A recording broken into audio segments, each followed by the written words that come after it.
Welcome back to the Tool World Podcast. I'm your host, David Ju, and I'm here with Master Ju. How's it going there, Mr. Ju? It's going okay. Just going okay? Yeah, it's going All okay. right. Well, we got a new series, actually not even a series, All right. of different podcasts, so I'm prepared, ready. Are we never prepared? All right, well, this week we're going to be talking a little bit about the tempo of patterns. Haven't we talked about that before? Maybe. Maybe. I don't know. I don't know. I was just kind of thinking about that the other day. So you have lots of different tempos. So you have a little bit faster, you have a little slower, you have more posed. And then on top of that, you also have like kicks. So you have kicks that are posed as well. Right? And that changes the tempo. And then each pattern also has a different tempo as well, depending on the type of movements and motions that you have within the pattern. All right. So why don't we start with the basic and the overall scheme of things? Yeah, I think that patterns can be performed in three kind of different ways. One would be like just regular tempo. And we should probably talk a little bit about that as well. And it can be done really fast. And you can do them slow. And so obviously the regular tempo is like, what you normally would do like in class or maybe a test or maybe in competition. But I did say fast and I did say slow, right? And so I like a really fast tempo where if you could do patterns like super fast, it's like cardio's, technique is not really defined. It's not doesn't show off how nice the technique is. I kind of think if you can do that really fast and without thinking, it's just a reaction kind of a technique. Way of training, I should say, not technique, but it's just a way to practice without having to think too much. And then the slow is more like a Tai Chi kind of an idea where we're just working on the positions kind of a little bit slower, kind of like slow motion movements in some of the patterns. And then when we talk about regular, the way the tempo is today versus back in the 70s or 80s is different. Right. So you look at some of the older, you look at some of my old videos, it's definitely different than it is today. Right. So which one's right, which one's wrong? It's the style of what's going on today, right? It changes, I think, mostly because of the way people perform it. Maybe it changes because of competition. Someone sees someone that wins at a world championship and they go, oh, that must be the right way. And so they start emulating that. Right. And it's not right, or wrong. Well, sometimes technique is not right. Well, I've seen it where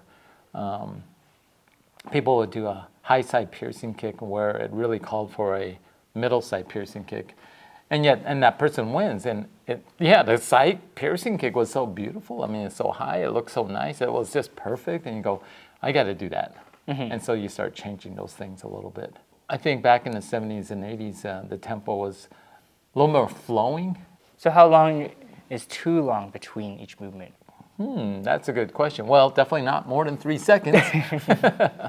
Because at our world championship, if you hold it for longer than 3 seconds, that is like you forgot the pattern. So it's a 0 for that pattern. Right. Today, I think it's more about executing the technique, how fast it goes, and showing off the technique. I mean, to me, it kind of makes a lot of sense, just because patterns, you're fighting against imaginary opponents, but we don't really see fights in that way. But what I do think pattern does is helps us with our fundamentals and how, if our arms fully extended, if the kick's in the right position, those kind of things, the tacking tools in the right position. And as an examiner or as umpire, I like to see if they're performing that. Performing that and go, oh yeah, that can cause some destruction, or that's a good block. That could really destroy something in a way. We don't necessarily would fight that way, but that's what we do. I think our training is working on technique and perfecting on how we can generate as much power as possible. And so when we do patterns and you watching that, the way the technique comes out and how it retracts, how your hip rotates, and the sine wave going down, down, up, and down, and those kind of things, slowing it down and performing that, and you go, yeah, I see that. And And you can sense that. I don't know if you can, but when I watch people do patterns and you go, wow, that looked like A lot of explosion. power. It's a Yeah. bang. It's like, boom. Oh, that's it, Unlike the way I used to do patterns. Not to say it's right or wrong. It's just the style of the time. I think a little more flowing, a little bit faster. And that's kind of the way I used to think patterns was. It's more like, well, I'm practicing against imaginary opponent. How would I do it? Right. Okay, so we kind of talked a little bit about just the pattern tempo. And you kind of mentioned something about like a fast versus slow. So what other types of patterns can we do? So we have 24. That doesn't mean we're limited to doing the same 24. You could do different variations in the class. Well, just for fun. we can't do. You can't do you could create your own patterns, but officially it's 24. Well, I think what I meant. No. Let me rephrase that. So that's probably gonna cut out.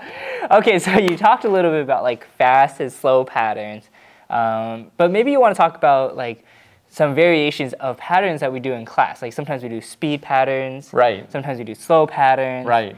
Right. And we make a joke that you could do like 101 different ways of patterns. Yeah, holding someone's belt. Oh yeah, okay. So why don't we go through some of them, and then maybe some of our viewers, they might leave a comment and give us a little inspiration about what else could we bring to the class, right? You have so many patterns, right? So the first one you had was holding someone's belt. Yeah. What was that one there? Well, sometimes patterns get, it can get repetitive. Yeah. And you want to look at some different ways of doing things, and it's kind of like I don't know what you call those exercises where they put like a rubber band and you're supposed to run and it's holding you back.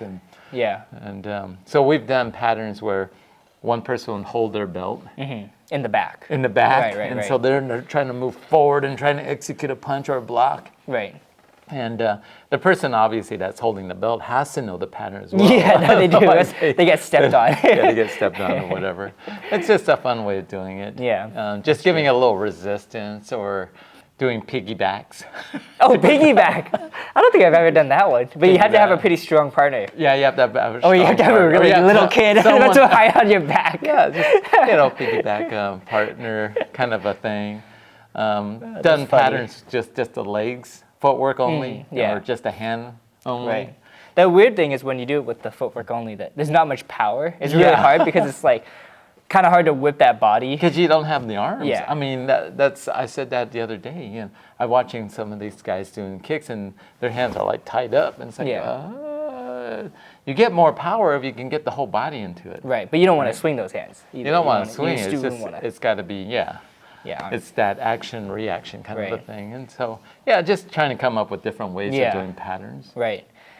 The one when we do the hands, just the hand techniques is interesting because, you get a lot of students that they do like a parallel stance and then they'll try to do a side block. So they'll turn the body but keep the feet there, right? And they try to do that block. Right. So just, seeing with the body positioning of where the techniques would line up. Yeah, without exactly. With the feet just staying in the same spot is kind of interesting. Yeah, it's funny to watch people do that because, like something real simple. Like if you're doing 4-directional punching, you kind of do this circle, and so all of a sudden they're turning. They're trying to spin all the way around. Their foot's forward. How do I do that? It's like, well, it's not really about that, is it? Right. But so that's interesting. That's interesting. All right, any other pattern variations that you can think of right now?